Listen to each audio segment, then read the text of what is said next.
rather than on your grave.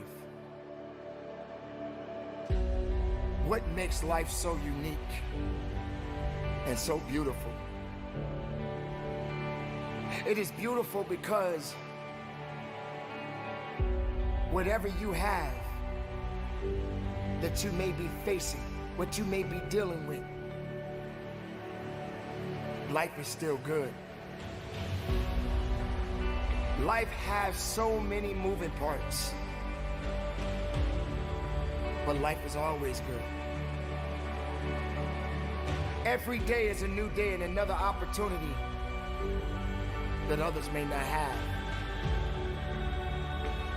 This life that you have been given, this life that you are temporarily holding on to, this life that has been just given to you for only temporary reasons,